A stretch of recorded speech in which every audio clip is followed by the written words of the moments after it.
हिंद सांस्कृतिक मंच नागदा के तत्वाधान में 4 अगस्त सोमवार को निकलने वाली बोलबम कावड़ यात्रा को भव्यता के साथ निकाले जाने की तैयारियां मंच द्वारा जोर शोर से की जा रही है। कावड़ यात्रा के संयोजक पूर्व विधायक दिलीप सिंह शेखावत का इसी दिन जन्मदिन होने से उनके समर्थकों में आयोजन को लेकर खासा उत्साह देखा जा रहा है। गुरुवार को सर्किट हाउस पर तैयारियों की जानकारी देने के लिए मंच द्वारा एक पत्रकार वार्ता रखी गई, जहाँ श्री शेखावत ने पत्रकारों से मुखातिब होकर विगत 17 वर्षों से निकल रही कावड़ यात्रा से कुछ हटकर इसे और अधिक भव्य बनाने हेतु होने वाले आयोजनों की संपूर्ण रूपरेखा को प्रस्तुत किया। कावड़ यात्रा में पूर्व विधायक श्री शेखावत ने लगभग 15,000 सनातनी कार्यकर्ताओं के शामिल होने की उम्मीद व्यक्त की है। वहीं चंबल तट स्थित मुक्तेश्वर महादेव मंदिर से बाबा मुक्तेश्वर की भव्य पालकी भी नगर में भ्रमण कराए जाने की बात भी उन्होंने कही। मंच ने नगर के सभी सामाजिक संगठनों से इस ऐतिहासिक कावड़ यात्रा का हिस्सा बनने की अपील की। वहीं यात्रा मार्ग पर मंच लगाकर स्वागत आदि तथा कावड़ यात्रा में बड़ी संख्या में संतों के शामिल होने की जानकारी भी दी है। प्रेस वार्ता में पूर्व नगर पालिका अध्यक्ष अशोक मालवीय, मंच के अध्यक्ष दिनेश अग्रवाल, अशोक मावर, पार्षद शशिकांत मावर, शिवा पोरवाल, साहिल शर्मा, पार्षद प्रतिनिधि भूपेंद्र राणावत, विजय पोरवाल, राजेश गगरानी आदि उपस्थित थे। मुझे बताते हुए प्रसन्नता है कि विगत 17 वर्षों से हमारी ये भव्य कावड़ यात्रा, और मुझे जहाँ तक जानकारी है पूरे मध्य प्रदेश में जो सर्वाधिक व्यवस्थित संख्या की दृष्टि से और व्यवस्थाओं की दृष्टि से जो कावड़ निकलते उसमें से राजाधिराज मुक्तेश्वर महादेव की ये कावड़ यात्रा एक है। 22 जून को हमने पहली बैठक नागदा शहर और कुछ प्रमुख लोगों की, लगभग उस बैठक में 1000 हमारे जो व्यवस्था करने वाले कार्यकर्ता थे। इन विगत 17 वर्षों में हमने सबसे बड़ी बात ये रही कि जब कावड़ का घनघोर समय था और जब प्रशासनिक अधिकारियों ने मना कर दिया था कि हम कावड़ निकालने की परमिशन नहीं दे सकते हैं, और फिर मैंने कलेक्टर साहब से निवेदन करा कि चूँकि कावड़ हमारी खंडित हो जाएगी, इसलिए फिर उन्होंने मात्र कहा कि अधिकतम 10 लोगों से ज़्यादा मैं परमिशन नहीं दे पाऊँगा। तो हम केवल परिवार के लोग ही सुबह जैसे मुक्तेश्वर महादेव मंदिर का पट खुले और हम दर्शन करके, और परिवार के लोग ही हम लोग एक ही दिन में हमने वो कावड़ यात्रा पूरी 60-65 किलोमीटर की जो कावड़ यात्रा रहती है वो कोरोना के सामने हमने करी थी। इस कावड़ यात्रा को लेके 22 जून से लेके और 3 तारीख तक हमारी 125 से अधिक बैठकें हो जाएगी, और उस 125 बैठकों में लगभग हम 6 से 7 हज़ार लोगों से व्यक्तिगत रूप से हम लोग बात कर लेंगे। 2 तारीख को हमारी फिर कुछ प्रमुख लोगों की 50 लोगों की एक हमारी बैठक होगी। उसमें हम लगभग 15 समितियां, विशेष करके जैसे हमारी आवास समिति है, भोजन समिति है, कावड़ में जो हमारी जो जल भरने के लिए जो पात्र होता है वो पात्र है, कावड़ की पट्टियां हैं, उस कावड़ को व्यवस्थित यहाँ पर चलाने की एक समिति है। फिर कावड़ यात्रियों का हमारा जो स्वागत का कार्यक्रम होता वो है। फिर कावड़ में जितनी भी जगह भोजन प्रसादी होती है उनकी व्यवस्था देखना है। उन्हेल में हमारे आवास की व्यवस्था है, उज्जैन में हमारे आवास की व्यवस्था है, और कावड़ यात्रियों को बाबा महाकाल का जलाभिषेक व्यवस्थित हो जाए उसकी व्यवस्था, और एक व्यवस्था होती है हमारी प्रशासनिक व्यवस्था। कल मैं नागदा में एसडीएम साहब से मिल लिया हूँ, और एसडीएम साहब से मिल के और मैंने कावड़ का विधिवत उनको एक आवेदन दे दिया कि हमें स्वीकृति प्रदान करें। कावड़ यात्रा में जहाँ तक मुझे लगता है कि लगभग 15,000 से अधिक कावड़ यात्रियों का रहने का हमारा अनुमान है। अधिकतम संख्या तो कोई अभी लगाना और कम से कम भी लगाना इसलिए नहीं कि चूँकि ये एक स्वैच्छिक रहता है कि जिसको स्वेच्छा से चलना है वही चलेगा। कावड़ यात्रा में इस बार हम लोग एक कुछ विशेष भी कर रहे हैं, क्योंकि राजाधिराज मुक्तेश्वर महादेव मंदिर बहुत सिद्ध और पुराना मंदिर है। वहाँ पहले पालकी निकलती थी, वो पालकी किसी कारण से अभी शायद बंद हो गई। मैंने कल ही वहाँ के जो माननीय अध्यक्ष धर्मेश जी से मेरी बात हुई थी, उन्होंने कहा था कि अभी हमने कुछ समय से पालकी निकालना बंद कर दी। कई शहरों में आप देख रहे होंगे, विशेष करके बाबा महाकाल के श्रावण के सोमवार की सवारी निकलती हैं, और भी अन्य शहरों में, और बड़ी संख्या में 50-50 हज़ार लोग मेहतपुर और आलोट में रहते हैं। इस बार हमने भी ये तय करा है कि हमारा 9 बजे, 9:15 बजे के आसपास महाआरती होगी। महाआरती में भी हमने एक विशेष चीज़ करी है कि गर्भगृह में हम आरती नहीं करेंगे मुक्तेश्वर महादेव में, क्योंकि गर्भगृह छोटा है, उसके कारण बहुत सारी अव्यवस्था होती है। इसलिए गर्भगृह के बाहर ही खड़े होकर हम 4-5 हमारी थालियों में आरती रहेगी और वहीं पर हम खड़े होकर गर्भगृह के बाहर ही आरती करेंगे। 9:35-40 पे हमारी कावड़ की पूजा हो जाएगी और कावड़ की पूजा के बाद में राजाधिराज मुक्तेश्वर महाराज की पालकी जो उज्जैन से आएगी, उनका पूरा एक सिस्टम्स होता है, उसको उठाने वाले भाई लोग रहते हैं, आगे तोप वगैरह चलते हैं, उनको सलामी देते हुए वो पूरी व्यवस्थाएं हम लोग करेंगे। चूँकि हम पालकी निकाल रहे तो कार्यकर्ताओं ने ये भी तय करा है कि इस क्षेत्र में रहने वाले जो हमारे प्रमुख संत हैं, उन संतों को भी हम बग्गी में बिठा के और आशीर्वाद उनका मिले, इस प्रकार का हम लोगों ने एक विचार करा है। 2 या 3 झांकियाँ भी बनेगी, जिसमें राम दरबार और शिवलिंग और ये सब रहेगा। वैसे हमारी इच्छा तो ये थी कि हम राजाधिराज को हाथी पे बिठाएं, लेकिन हाथी पे बिराजे, लेकिन चूंकि उस दिन बाबा महाकाल की सवारी रहती है और 3 या 4 ही हाथी उज्जैन में उपलब्ध है, तो अभी तक कहीं उपलब्धता नहीं हुई। अगर वो रहेंगे तो हम उसको भी लेके आएंगे। हम लगभग इस शाही पालकी को अविस्मरणीय बनाने के लिए हम लगभग शहर में 20,000 से ज़्यादा निमंत्रण कार्ड हम लोग बांटेंगे। वैसे हमारी सभी वार्डों के अंदर लगभग बैठकें हो जाएगी।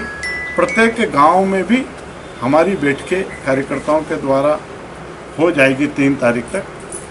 हम लोग समाज के प्रमुख लोगों को ये जवाबदारी विशेष करके इस मंच के अध्यक्ष माननीय दिनेश जी को दी है कि माननीय पत्रकार साथियों को और जितने सामाजिक धार्मिक संगठन है उनको विधिवत निमंत्रण जाए कि आप आरती में पधारें और आरती के बाद में उन विशालतम कावड़ यात्रा में भोले के भक्तों का आप लोग एक स्वागत द्वार बना के स्वागत करें।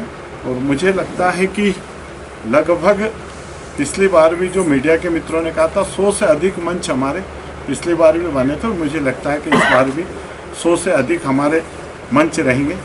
एक विशेष आयोजन जो कि अधिकतम बैठकों में मेरी उपस्थिति रही है, उन बैठकों में हमने एक विशेष प्रायोजन हम कावड़ यात्रा के बाद में लेने वाले हैं, जो एक अद्भुत होगा। मुझे लगता है कि देश में शायद वो पहला प्रयोग होगा। अब कितनी सफलता ईश्वर मुझे देगा वो एक अलग है कि मंदिरों में हम प्रति माह मोहल्ले का है या गांव का है, अगर 1 से अधिक मंदिर है तो वहाँ गांव वाले तय करें, लेकिन एक महाआरती हो और उस महाआरती में अधिकतम लोग गांव के उस महाआरती में आए, और महाआरती में केवल आरती में ही नहीं आए। जैसे आपको पता होगा कि नागदा में माननीय रवि किशन जी पारिक और उनके कुछ मित्रों ने एक व्यवस्था करी थी कि वो लोग एक टावेल लेके घूमते हैं और जितनी जिसकी श्रद्धा होती है वो वहाँ पे अपना समर्पण देता है। वैसे महाआरती में भी जब व्यक्ति आए तो भगवान के आरती के बाद में अपना कुछ न कुछ समर्पण उस आरती में करे, और उसके पीछे मेन पवित्र उपदेश जो है वो उपदेश ये है कि जो मंदिरों में कुछ व्यवस्थाएं और ठीक होनी चाहिए, ठीक है लेकिन और ठीक होना चाहिए, और उस चढ़ोतरी जो आएगी और धीरे धीरे। और उसका उदाहरण मैं आपको बताऊं कि एक समय था जब खड़े हनुमान जी पर 25-50 लोग मंगलवार शनिवार को आते थे, आज 500 से 1000 लोग आते हैं। अपने डैम वाले जो हनुमान जी है भुवनेश्वर भैया का, वहाँ पहले बहुत कम संख्या में आते थे और आज 200-400 भक्त वहाँ पर भी आते हैं। और उस चढ़ोतरी के कारण एक बहुत सारी व्यवस्थाएं ठीक हुई। भगवान का भोग की व्यवस्था है, वस्त्र की है, फूल माला है और अन्य अन्य व्यवस्था। तो ये एक धार्मिक प्रायोजन हिंद सांस्कृतिक मंच आने वाले समय में लेने वाला है। मैं पत्रकार साथियों से विशेष करके बहुत विनम्रता से निवेदन करूंगा कि आपकी बहुत बड़ी मेहरबानी हिंद सांस्कृतिक मंच पे रहती है और आपका सहयोग रहता है, इसीलिए हम इतना बड़ा भव्यतम कार्यक्रम समाज के सहयोग से समिति कर पाती, क्योंकि इसमें छोटे छोटे बहुत सारे सहयोग समाज के जो सनातनी रहते हैं, गैर सनातनी भी इसमें मदद करते हैं, सभी लोगों का होता है। और इसलिए ये कावड़ यात्रा बाबा महाकाल की कृपा से, बाबा मुक्तेश्वर की कृपा से निर्विघ्न संपन्न होती। इस बार भी मैंने जैसा निवेदन करा कि 4 तारीख को हम यहाँ से निकलेंगे। हमारा जो रूट रहेगा वो खाचरोद नाका, थाना चौराहा, ईदगाह होते हुए, थाना चौराहे से कन्याशाला, कन्याशाला से जवाहर मार्ग को पूरे करते हुए पुराने ब्रिज से होते हुए हम लोग उज्जैन की ओर प्रस्थान करेंगे। जैसे हम ब्रिज से उतरेंगे तो एक हल्का सा स्वल्पहार रहता है, उसमें आप लोग भी आमंत्रित हैं, उस प्रसादी को आप भी ग्रहण करें। हतई पालकी में फिर हमारा एक विश्राम होता है। उसके बाद में फिर हमारे कुछ मित्रगण रहते हैं जो व्यवस्थाएं करते हैं। उन्हेल में मंडी समिति में भोजन प्रसादी रहती है, वहाँ पे वो सारी धाकड़ धर्मशाला, पोरवाल, जैन, कुछ गार्डन, मंडी और ये सारी व्यवस्थाएं वहाँ उन्हेल में रहती है।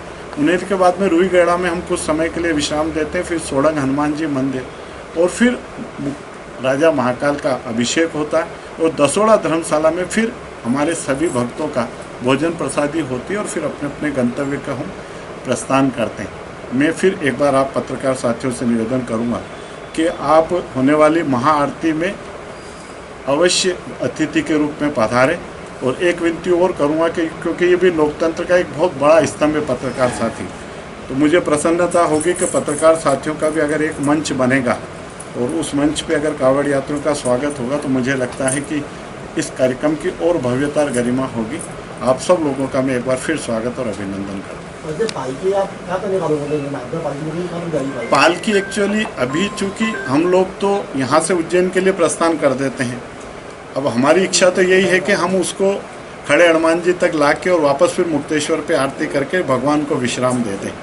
पर एक चैलेंजिंग यही है कि सारे कार्यकर्ता कावड़ में रहते हैं इतनी बड़ी संख्या में, इसलिए बस केवल आते समय का थोड़ा सा है, पर उसकी व्यवस्था हम कुछ करेंगे। पर बाकी पालकी का स्वरूप वही रहेगा जो रहेगा। उसमें एक प्रयोग और हम लोग कर रहे हैं कि कावड़ पालकी के साथ में लगभग 100 से अधिक कार्यकर्ता भगवा साफा बांध के रहें और वो पालकी की व्यवस्था के लिए और राजाधिराज के साथ में ही चले।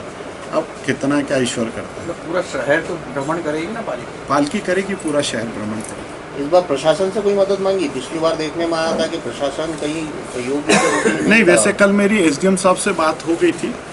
पिछले साल तो नहीं, उसके पिछले साल थोड़ी सी उनसे चूक हुई थी, तो फिर मैंने कलेक्टर साहब और एसपी साहब को कहा था, मैंने कहा साहब चूँकि एक इस मध्य प्रदेश की जो सर्वाधिक बड़ी कावड़ यात्रा होती है उसमें से एक कावड़ यात्रा ये भी है और इसलिए प्रशासनिक व्यवस्थाएं होना भी चाहिए। और मुझे पूर्ण विश्वास है कि कल मेरे एसडीएम साहब से और सीएसपी साहब और टीआई साहब से बात हुई। और वैसे इस पूरी कावड़ यात्रा में चूँकि 5 तहसीलों को क्रॉस करते हुए कावड़ यात्रा निकलती है, खाची रोड से कावड़ यात्री 3 को आ जाते हैं, 3 को मुक्तेश्वर मंदिर और अन्य जगह रुकने की व्यवस्था होती, नागदा को क्रॉस करती, फिर घटिया को क्रॉस करती है और उज्जैन तहसील को क्रॉस करते थे। ऐसे 4-5 तहसीलों को क्रॉस करते हुए यात्राएं जाती, इसलिए पूरा जिला प्रशासन इसमें मुस्तैद रहता। मैं आपकी जानकारी में दूँ कि ये कावड़ यात्रा लगभग 30 घंटे चलती है। मतलब हम 10 बजे निकलते हैं तो कुछ कावड़ यात्री 4-5 बजे उन्हेल से भोजन प्रसादी लेकर उज्जैन के लिए प्रस्थान कर जाते हैं, तो वो लोग पूरी रात को चलते हैं और हम लोग सुबह 4 बजे निकलते हैं और हम 12-1 बजे पहुँचते हैं, तो 30 घंटे। इसलिए प्रशासन पूरी तरीके से अलर्ट रहता है, क्योंकि पायलटिंग करना, पुलिस की गाड़ियाँ और वरिष्ठ अधिकारी सारे बिल्कुल अलर्ट रहते हैं। क्या संख्या इस बार कितनी रहेगी? पिछली बार हमने 15,000, क्योंकि संख्या का जो मोटा हमारा संख्या आती है उसमें टी शर्ट से आती है, क्योंकि हम लोग जो टी शर्ट वितरण करते हैं, तो पिछली बार भी लगभग 15,000 से संख्या हमारी अधिक थी, बहनें अलग थी, तो मुझे लगता है 16-17 हज़ार के आसपास हमारी थी। इस बार भी मुझे लगता है, क्योंकि ये संख्या स्वैच्छिक है, क्योंकि ये कोई ऐसा कार्यक्रम नहीं है कि जिसमें संख्या का प्रदर्शन करना, ये तो शुद्ध रूप से 17 साल से कावड़ यात्रा हम लोग निकालते थे, धार्मिक आयोजन। अब धार्मिक आयोजन में कितनी संख्या होगी, पर फिर भी लगभग मेरी जो बैठकें हुई है उसमें 6-7 हज़ार लोगों से मैं व्यक्तिगत रूप से हो गया, तो मुझे लगता है 10-15 हज़ार संख्या होना चाहिए। पर यह है कि इस बार चूँकि पालकी निकल, इसलिए इस पालकी का अट्रैक्शन अलग रहेगा। तो मेरा भी निवेदन है कि जितने उस पालकी की पूजा हो सकती है, पालकी के दर्शन हो सकते हैं, और आने वाले समय में ये कार्यक्रम अपनी भव्यता की ओर जाए, उसमें आप लोगों का विशेष कृपा और आशीर्वाद लगेगा, ऐसा मैं मानता हूँ। कावड़ यात्रा में एक चीज़ देखी गई है कि डीजे और बैंड जो रहते हैं सबसे आगे आगे सब कावड़ आगे निकल जाते हैं, या जो यात्री, तो वो व्यवस्था नहीं हो पाती है अधिकतर कावड़ में इस प्रकार की व्यवस्था। इस बार क्या है, मैंने कार्यकर्ताओं की भी एक हम जैसे मैंने कहा 15 से अधिक समिति बनेगी, तो कावड़ में हमारे कुछ व्यवस्थापक को भी और प्रशासन को भी मैंने कहा, क्योंकि अगर मान लो बाई दफ़े कोई कावड़ यात्री भाग रहा है और भागते भागते भगवान ने करा उसका पाँव स्लिप हो गया, पीछे भी क्राउड आ रहा है, तो इससे में बड़ी घटना का अंदेशा रहता है। इसलिए कल ही मैंने प्रशासन को ये बात आगे करी। मैंने प्रशासन को ये भी कहा कि क्योंकि भीड़ 15-20 हज़ार तो कावड़ यात्री रहते, पूरा शहर सड़कों पे रहता है, इसलिए कहीं कोई जैसे सपोज देन आवारा पशु है, वो पशु कहीं अगर बैरिकेड्स वगैरह नहीं लगा और गलती से एक आध कोई घुस गया और ऐसे में संभावनाएं सब प्रकार की रहती है, इसलिए उन संभावनाओं को देखते हुए जो जो सावधानी हम लोग कर सकते हैं वो सावधानी हम लोग प्रशासन को मैंने कहा है। चूँकि मुक्तेश्वर महादेव मंदिर के वहाँ भी बरसात का मौसम है तो उस ग्राउंड को भी ठीक करने के लिए मैंने एसडीएम साहब से, तो उन्होंने मुझे कहा कि भाई मैं नगर पालिका सीएमओ पुलिस के अधिकारी, मैंने उनको ये भी कहा चूँकि यहाँ से कावड़ उज्जैन तक जाती है तो मेडिकल फैसिलिटी भी होता है कि एक एम्बुलेंस हमारे साथ में चले, ताकि कोई भी, क्योंकि इतनी बड़ी संख्या में संभावनाएं ईश्वर की, वैसे महाकाल बाबा की कृपा रहती है, 17 साल बहुत लंबा समय रहता है, लेकिन ईश्वर की असीम कृपा इस कावड़ यात्रा पे रहती, पर फिर भी जो जो सावधानी हम बरत सकते हैं वो सारी सावधानियों पे मैंने गंभीरता से विचार करके, और कल हम हमारी समिति के जितने आज पार्षद भाई, अशोक जी, दिनेश जी, विजय भी है, सारे लोग हम लोग कल राजेश जी वगैरह सब लोग बैठे थे और सारी गंभीरता से बातचीत हुई है प्रशासनिक। हाँ, 5 को दोपहर को लगभग हम 2-3 बजे तक जलाभिषेक कर सकते हो। मेरा तो निवेदन है कि एक बार आप लोग भी कुछ पैदल कुछ मोटरसाइकिल से चलेंगे तो मुझे प्रसन्नता होगी। कावड़ यात्रा जो 17वां वर्ष में प्रवेश कर रही है, आज की पत्र वार्तालाप में पधारे समस्त पत्रकारगण, पूर्व विधायक एवं हिंद सांस्कृतिक मंच के संयोजक जो आपके सामने सारे विषय रखे, और नगर के समस्त पार्षदगण और बोलबम कावड़ यात्रा के सभी सदस्यगण समिति के पधारे, उनका सबका बहुत बहुत धन्यवाद, आभार व्यक्त करता हूँ।